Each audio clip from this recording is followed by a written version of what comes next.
Welborn. I am the Southern Rural Development Center's Program Manager, and I have with me Chris Borbroom. And Chris, I'm going to let you introduce yourself. We're very glad that you've all joined us, and we appreciate you taking the time out to explore this really important topic with us. So Chris, I'll let you introduce yourself and then take it from there.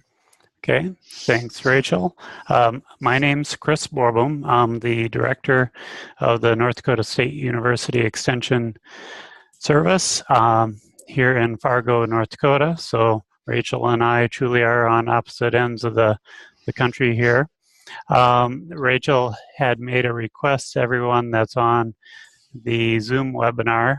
If you could enter into the chat box and just add in your name and your affiliation, that would be excellent. Then we would have that recorded. So, and to get to the chat box, if you kind of scroll your cursor over the top or bottom of the screen, those icons should pop up. So appreciate everyone who's joined in as well, and with the with your notification there.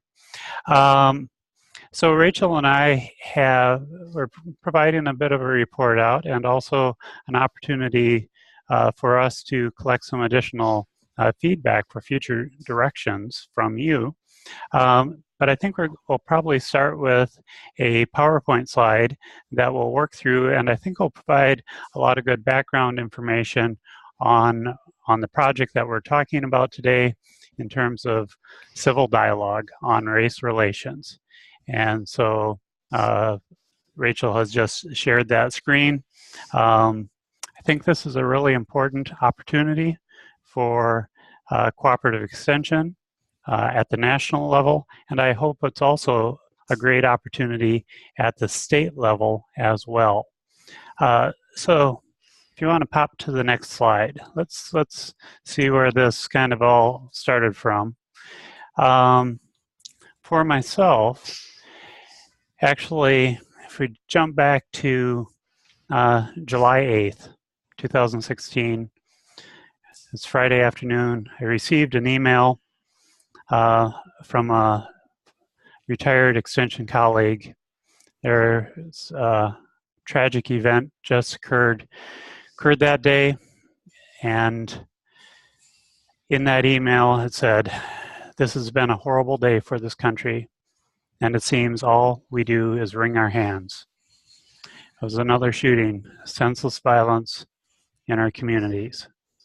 And so with that simple email that was coming to me, kind of kicked off a chain of events where I brought this issue, this opportunity, this potentially crisis, to ECOP, which is the Extension Committee on Organization and Policy. It's kind of the guiding committee nationally for cooperative extension, and brought this back to ECOP and asked them, what could we be doing in this regard? And so it kind of triggered off this event, or this cascade of events. So let's just jump into it with the next slide. If we just imagine your communities, where you live, where you work, the people you work with, however you want to define it, think about that. Think about the diversity that exists, the differences that occur in terms of races, cultures, belief, everything like that. So that's kind of where we want to start from. The next slide, we could think about, but then what may happen time to time. It's happened in the past year. Conflict arises between different groups within that community that threaten to potentially tear it right apart. Sometimes we might be able to resolve this, but other times not. On the next slide, we start thinking about there are still other things that may be threatening us as individuals, like in the lower right, or as families, different relationships, or the community as a whole. Some of these these issues may seem like there's no solution to them, that it's so embedded that we may not be able to find a resolution. But what if there is a way to solve this? It can be different. I'd say now is the time that we can make a difference. What if we can, the next slide, what if we can think about these conflicts, these disagreements, and is there a way that we can work to resolve them, improve that situation with civil dialogue, where it's thoughtful, it's established and built on trust among people with the relationships that are working together within these communities based on respect. I think we can do that. Now, suppose if, who's going to do this work? Well, here we are, cooperative extension, nationally based system, skilled, talented individuals embedded in the communities across the country who, we're in the best position of anyone to help facilitate this transformation. And that was the impetus for this. So how might we work to do this? And so that kind of kicked off this project, talking about civil discourse, civil dialogue, and how we might be able to help our communities through this. So it kicked off the beginning of a project on civil dialogue with race relations, on race relations. And it was through a rapid response team. And this is just a quick slide showing that rapid response team, how it was constructed. Rachel Welborn out of the Southern Rural Development Center was chairing this team, but it had representation from ECOP, the Extension Committee on Organization and Planning. It had national representation. It had experts on the team that were recruited from across the country as well. And there were some just excellent participants, contributors from outside of our organization as well, with Kettering Foundation and Everyday Democracy. Now, what we were asking of this team was fairly straightforward, but I think it's very important and impactful. So we charged that rapid response team over a short period of time, 6-month period of time. Sometimes you might think extension doesn't move very fast, but we wanted to move as fast as we could in this situation. We wanted them to ask for additional input that we hadn't received yet. We wanted them to identify what competencies were required to do this work in terms of civil dialogue and also in terms of race relations. We wanted them to organize these resources so that we could present to them, and they are being available right now through a website, and more information is going to be shared on that with Rachel's comments. And we wanted this information to be shared with a national webinar, and lo and behold, here we are today. At the end of this list is to identify other needed strategies, and that's why this webinar is also important, and we're going to get to that at the end of the webinar. We want your input for this. And so, next, I'm going to turn this back over to Rachel so that she can share. This was the overview. Now we're going to go deeper, and Rachel's going to provide that depth on the work that the rapid response team has done, and my hat's off to them. Rachel. All right, thank you, Chris. So I want to tell you a little bit about the work that was done by the team, and this was just such a great group of people. I really enjoyed working with all of the individuals that shared in this role. So while I'm presenting, I'm representing a great bunch of people. We started out by doing a survey, and you can just see there kind of at a quick glance the number of people that responded by each of the regions, the geographical regions, and then also the 1890s. And one of the things that I really love is the circle that is here on the right side that because the second question we asked them was, if there was something done on a national level, would you be interested in being a part of it? And it was very striking to me to see that that just a little over half of them said absolutely yes. And then some other folks might be, but we know we have a nice number of people that are ready to do something together. There were 154 responses, and they represented 40 states, so we had representation from almost all of the nation. One of the things that we heard from them, though, is that while there's a lot of interest, there's not a lot going on right now. So if you look at this pretty simple bar chart, you can see that this very top part is the significant state involvement, and here's moderate state involvement. And some, if you look across the regions, you see that even those top two tiers are pretty small in all of the regions. So there's certainly some room for us to grow our efforts together. Another question we asked was about partnerships and networks. We found over 51 entries of partners that were not directly a part of the land grant system, but were partnering with the system in some way. The two most frequently mentioned were Kettering Foundation, Everyday Democracy, so we were very glad to have those two organizations represented on the rapid response team, and they gave us really wonderful insights. Within the land grant system, though, we also saw that there are some kind of national entities, such as E-Extension. There's some formal multi-state groups, or the regional rural development centers that were mentioned a number of times. And then within individual universities, there were a number of centers, institutes, and teams.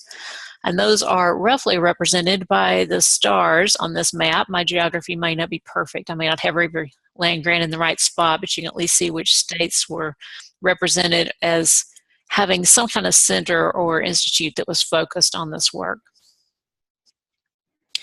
So then we also looked at resources. The good news of this is that we had 143 resources that were identified altogether. The part of this, though, that gave us a bit of pause is the second line here that says 39 processes or practices not formally documented. So one of the great opportunities I think we have moving forward is some of those who are out there doing great work already. We can encourage them to actually document the work that they're doing and put it into some kind of form that can be shared. That may really quickly increase the number of resources we have available. As we went through these, we identified ones that were very relevant to the topic, that were authored either directly by or at least in partnership with the land grant system, and that were accessible online. And those we have posted to the website that I'll be sharing with you in just a little bit. We also, as Chris mentioned, had the task of looking at competencies, and what we found is that there's quite a bit done on civil discourse or civil dialogue, and quite a bit done on race relations, but we were looking for this very important intersection between the two. We did not find a single competency list or matrix that addressed both realms, so we ended up compiling one, and it is also on the website, but I'll share with you some of the key points in each of those two realms. So we looked at the purpose and value of discourse, how it fits with an extension, and then how do you begin moving a community all the way from the very beginning points of assessing the situation to organizing, doing the dialogue, and then, if the case is appropriate, moving to action. And then on race relations, really focusing in on the cultural intelligence and competencies, and how do we help not only train, build our own capacity for these skills, but also help participants that may be coming to the dialogues to develop those skills. As I mentioned, we have these things posted on the website, and the link is there, but here at the end, whenever we've walked through these slides, I will swap and share the website with you just briefly so that you can get a feel for what's there. But you can see that the resources are posted. You can explore these by some topic areas. You can look at the competencies and see how that is all kind of lined out. We also have a listing of those partners, both the land grant and non-land grant partners, with hot links to those if you wanted to look at those. And then we have created a space where someone could go in and submit a resource that they feel like would be relevant, and it talks a little bit there about what we're looking for and what we would like to have as far as to build this resource tool. We're very thankful for E-Extension for hosting this site and for helping us develop it. The expertise that they provided was just very, very valuable in getting this website up and live. So I want to spend just the next few minutes talking about some of the recommendations that came from this work. This, again, was one of our tasks from ECOP, was to think about what might be steps forward. So we did learn some things from the survey itself, and then some of these are observations that the team made as we began to kind of work through the different data sources that we had available. The first overarching observation is something I've already kind of mentioned, is that we have quite a bit of interest in civil dialogue. There are a lot of people, as Chris mentioned, that have seen this space where it's time to do something. We want to do something. There's a heart for doing something, but currently there's not a lot of effort in this direction that we had identified. So then how do we think about building that capacity, and what might be some directions that we would look at? So here's some things that were recommended moving forward.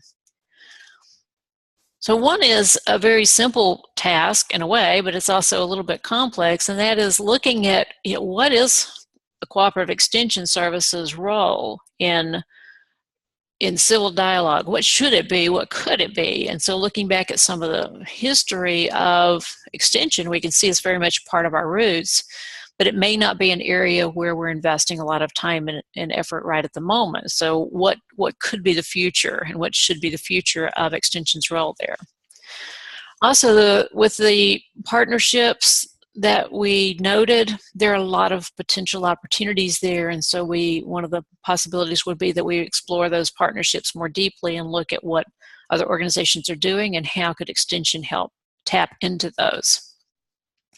And then thirdly is this idea of having a better understanding about this work. And so some of that is about really understanding the impacts of this work. How does this really change the way that the university works with communities, and how communities work among themselves? And so that may take developing some tools, or identifying some tools and some common measures. And certainly there's a great need for integrating research into this work. Looking specifically at the competencies, there are some other recommendations that came from that, and one is to take the competency list, which is fairly long at the moment, and think about how it might be developed into a tiered process that would let someone coming to this space for the first time have a place to begin. That, okay, you start with these skills and then move forward to some that are more advanced, and then move on to something that is a real proficiency in those. And so looking at some different ways that we could tier that, and also tying them back to the training materials that were identified, so that people can begin to kind of find their way through building competency in these different areas. We also saw a need for exploring some training opportunities, and particularly for some time for face-to-face training. Much of the competencies really are very much skill-based. How do you facilitate a group? How do you handle challenging conversations? And while some of the competencies may be very appropriate for online training, others really need that face-to-face time, that trial and error and practice, and have some coaching there. And so we're looking that, we may have looked at the recommendations that there really needs to be some way to accomplish that. And also with the resources themselves, as I mentioned, getting professionals that already have some expertise and maybe some materials in their head to get those on paper would be something that would be a valuable recommendation for this work. And then looking at ways to provide a sustainable mechanism for adding to the library, and again, matching those resources to competency. So as I mentioned on the website, there is a place right now to submit a resource, but at the moment there's not necessarily a sustainable way to keep this fresh. It's just something that I'm doing at the moment, but there really needs to be some real thoughtful mechanism for keeping that fresh and keeping it moving forward. And then there was quite a bit of discussion around the idea of supportive infrastructure. We have a lot of people. Apparently we had 154 that responded to the survey, and I'm sure that's not everyone within Extension that's doing this work. But what we heard from quite a few of them were, I don't know who else is in this space. Maybe I know a couple of people, but I don't know many people. And so we saw a real need for creating some kind of a national network that would help support the work both across state lines, helping people connect across the state lines, but also within state lines as different universities and states gear up and build capacity internally. And then there's a possibility that this network then could help with the different training models that might be proposed. So that is a very quick overview. I'm going to stop this for just a moment, show you the website. If I can do this gracefully here, just one moment.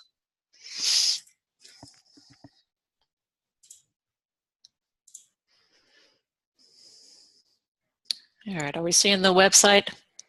Yes, we are. Okie doke. I'm not going to go through every bit of it, but I do just want to real quickly show you some of the different pieces that you might can see. So if you go through the Explore resources, it tells a little bit about the materials, but you may also notice that there's a pull down that lets you choose by target audience. So there's some of the target audiences that we have.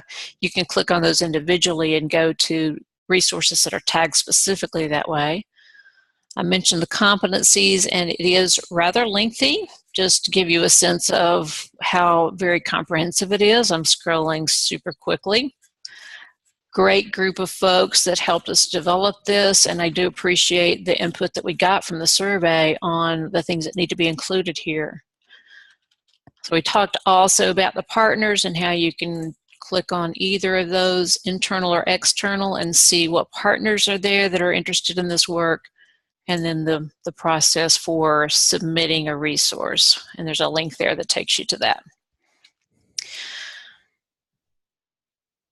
So we also have a couple of questions, as Chris mentioned, that we want to ask you. And so we're going to put those up right quickly and let you look at them.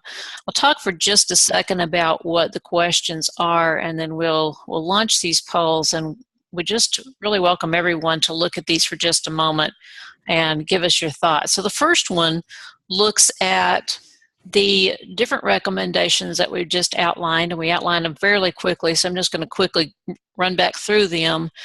And the poll is going to ask you to select 2 of these that you think would most advance civil dialogue in your state.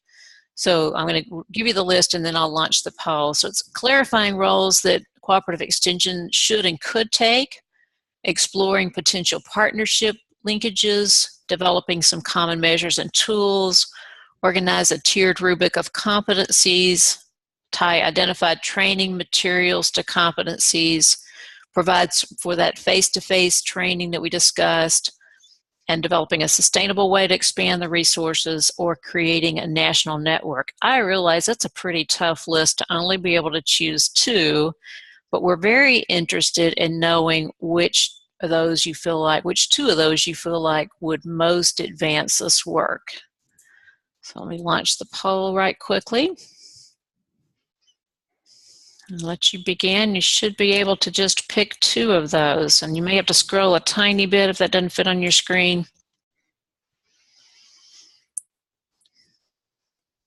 So Rachel, if anyone had a question about one of those items, I suppose they could always quickly type in that question into the chat then, couldn't they? Yes. Yep, we would certainly welcome that.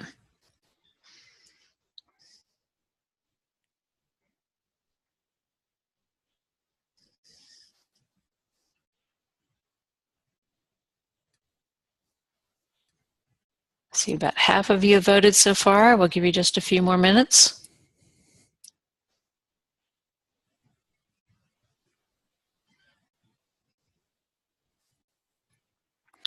Rachel, on the last item, create a national network, do you have any thoughts on what that is, or that's just a need? Yeah, that was one of the needs that just came up through the survey, that just talked about how do we better connect people that are already either doing this work or interested in doing and expanding this work. And so that's really what that one's talking about. Okay. And Beth has asked a question, can we not respond if we don't know? And I think that's a fair action as well. All right, so I'm going to give it about 10 more seconds. So a few people still adding in.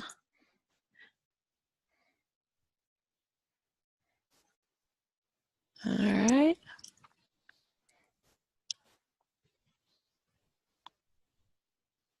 And we'll stop and I'll share this with you.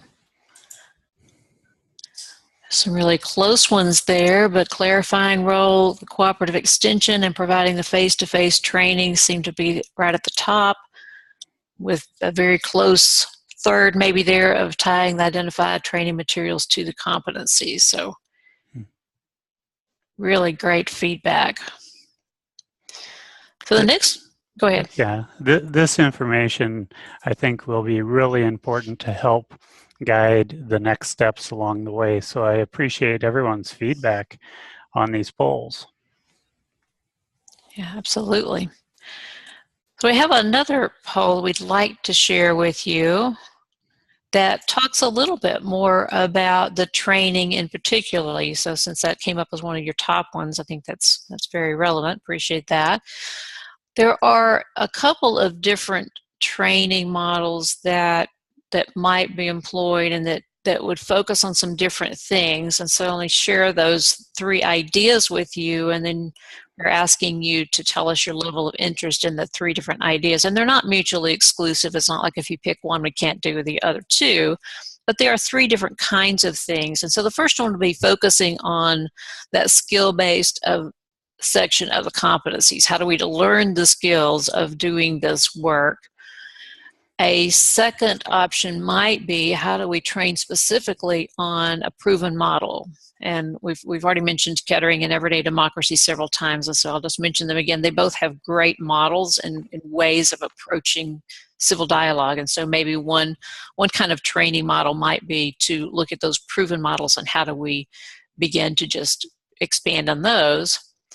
A third one might be, could we do technical support for generating some new innovative projects? Maybe someone's got a brand new idea or something they want to try for the first time, and would we want to do something like technical support to help those new ideas get launched? So again, these are not mutually exclusive here, but I think I've got to stop this poll, sorry, to get to the next one. And you might have to, again, may have to scroll this one just a little bit, but it's asking for those 3 different approaches. What do you think is the level of interest you have in these kinds of training for yourself or people in your state? And it's a low, medium, high for 3 different pieces. So I'll let you take a minute to glance at that one and tell us what your thoughts are there.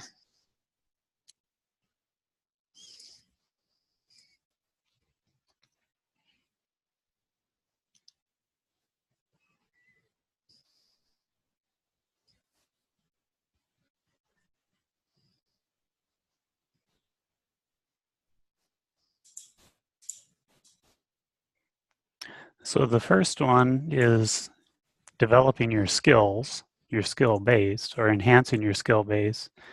The second one would be the proven models would be existing curricula then. Is that correct, Rachel, that we might have training in regards to 2 or 3 different existing programs? And then the third one is, what if you knew you needed to do work in this area in your community, but you want to kind of go out on your own and it's a new project, new innovative project in this regard. Is that correct? I think that's really close to my understanding. The first one on competencies might be existing curriculum, but it would be basically learn it's almost like the boot camp of dialogue. Learn those basic skills. Where the second one might be honing in on a specific way of doing a dialogue or Okay. specific approach. Okay. But both might be from existing curriculum. Okay. All right, looks like we've got about 30 people that have responded, so let's look at these right quickly.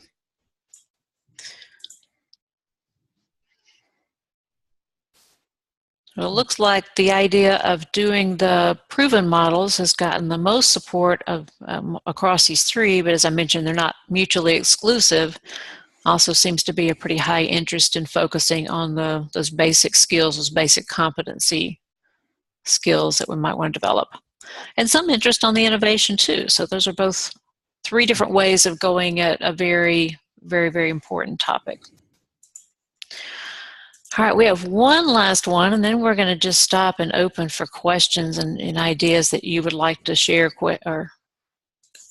And so we're going to look at that right quickly. So our last question that we have asks you to think about 3 different training models that have been proposed as possibilities. And again, they're just possibilities, but it gives us a little bit of idea about what kind of support or interest there may be for those of you that are listening in right now. So let me explain these real quickly. And the question is, which training model do you think your land-grant university would be most likely to support?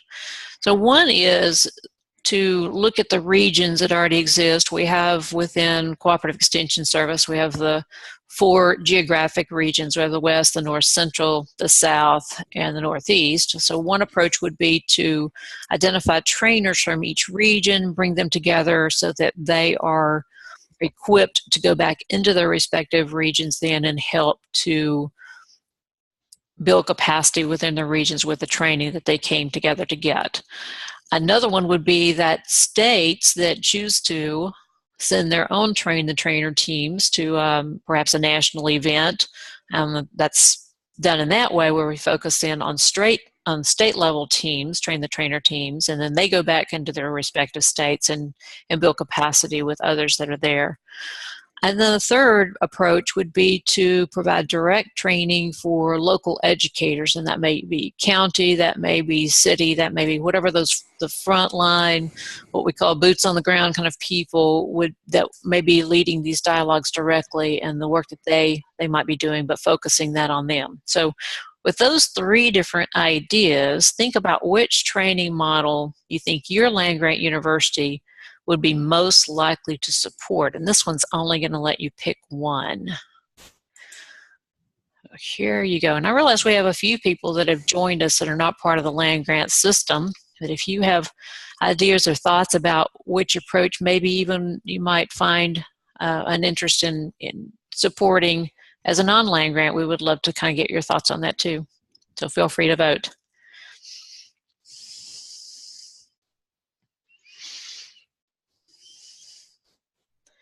See, people are chiming in pretty quickly here. Got about half of you responded so far.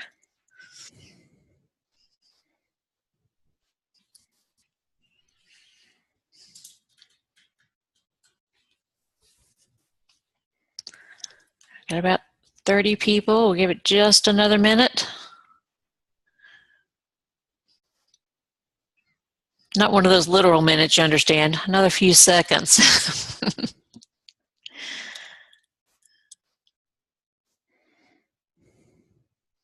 All right, let's take a look and see what everyone thought.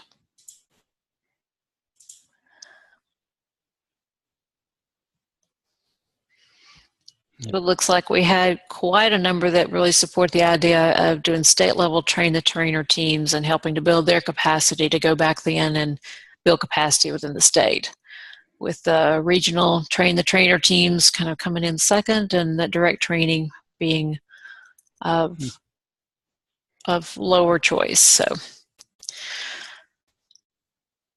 all right, good input. And this is going to be going into a response back to ECOP and a question that they ask just related to what might be some training options, what might be some ways that we could look at building capacity. And so the input that you've provided today will go in and be a part of that report back to them. So let's stop for just a minute and see what questions you have or what other points that you'd like to share with us. We were just going to stop for a second and get your thoughts. So Rachel, as people might be typing questions in, just thinking back to the website that you shared with us, demoed briefly.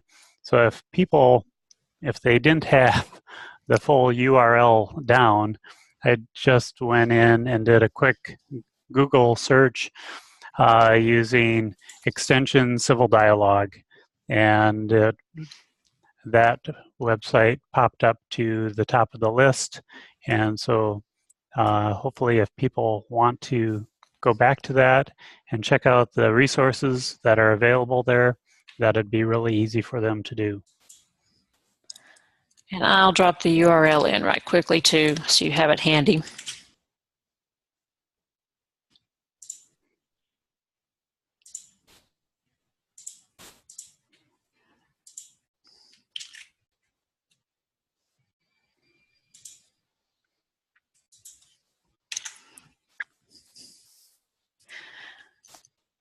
All right, so I see that we have from Raymond, perhaps funding might be a limiting factor as budgets are tight now. Yeah, I agree that that's certainly a concern. And so one of the things that I hope we can find is possibly if we could find some sponsors or some partners that are interested in doing this with us. But that may also be an advantage over the train the trainer kind of model that it seems this group was interested in promoting, is that you can bring a small number of people together, train them and send them back and train within states for less cost than if everyone is coming to a national event. So that may be one way, but certainly we know that budgets are going to make a difference in how well universities can or cannot build capacity. Other questions or thoughts? Rachel, I was also thinking about when you talk about if there is some type of regional training and such, certainly there are needs within the states, and we'd hope that states might, if there's an opportunity, might be able to lift projects up in regard to civil dialogue. But if there is regional training, perhaps there might be some potential for multi-state projects or efforts in that regard. And when you talk about sponsorship, maybe that may be a way to expand the use and the appeal of potential sponsors for this work as well. So hopefully people think about the opportunities that may exist with multi-state or regional level projects. Yeah, excellent point. I see a question from Doug. Is there currently a way to continue to share programming opportunities and potential partnerships?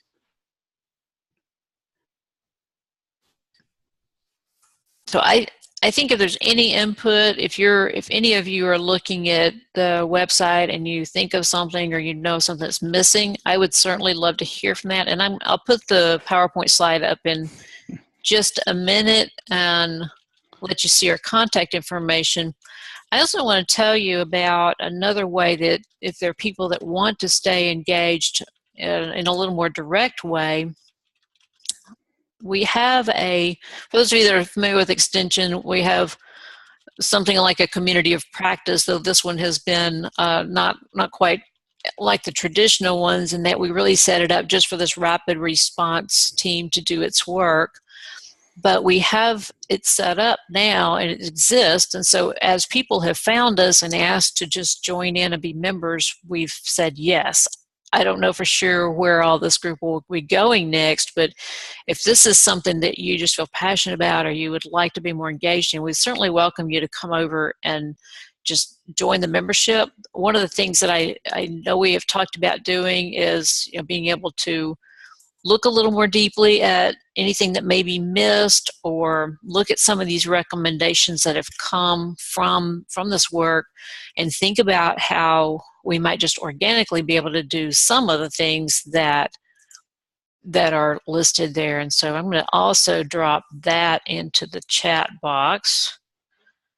I can do this here. So if you're on eExtension, or if you're in the land-grant system and you want to go over there, if you're not familiar with that, then we'd certainly welcome you just to reach out to eExtension folks. I see Chris Geith here, or you can reach out to me. I'll be glad to kind of walk you through what I know of joining up and being a part of the group.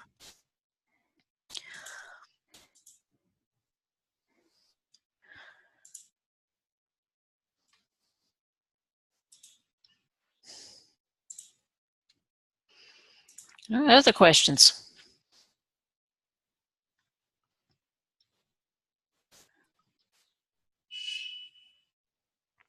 I like the idea that someone's put in and it says we also set it up so agents could help each other run events, so it helps to train together. That's a great idea. Mm-hmm.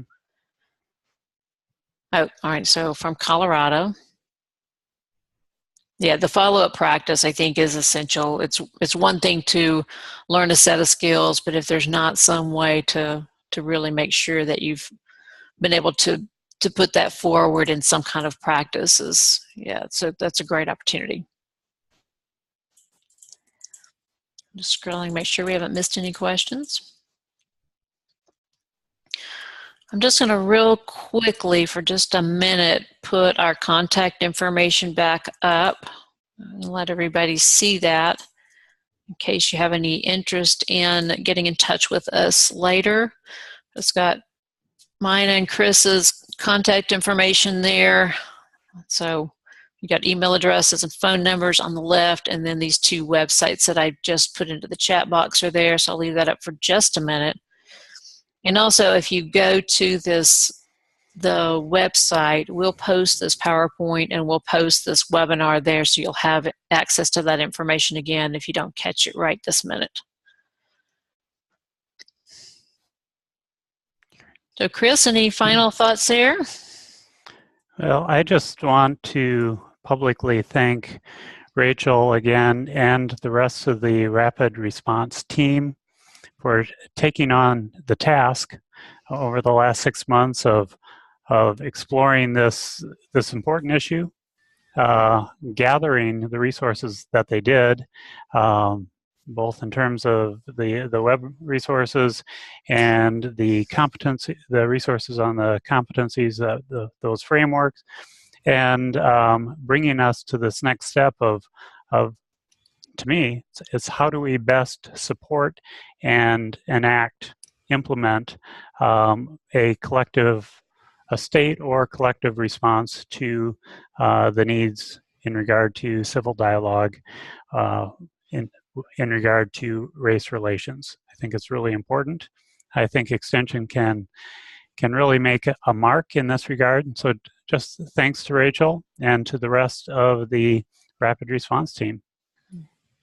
Well, thanks to all of you for joining. This is, if we're going to make a difference in Extension, it's going to take all of us working together. So I really appreciate those of you that took time out to join this session today, and the many people that have chimed in on the survey and in other ways. It's really helped to shape this work, and I appreciate that. I did want to notice that someone has mentioned the idea of using the community of practice as a way to showcase examples from the field, and I think that's a great idea for some future sessions, so thanks for that suggestion. All right, so we've got some good folks in Colorado that have done some training in this area, so we'll look forward to having some other conversations. So thank you all. And actually, Rachel, maybe we just leave the chat box open for another couple minutes. If anyone else has additional ideas in regard to other projects that could be collected, reported, or suggestions. But thank you so much, Rachel. Yeah, thank you, Chris. Thank you for joining me. And thanks for everyone who logged in, beamed in for the webinar.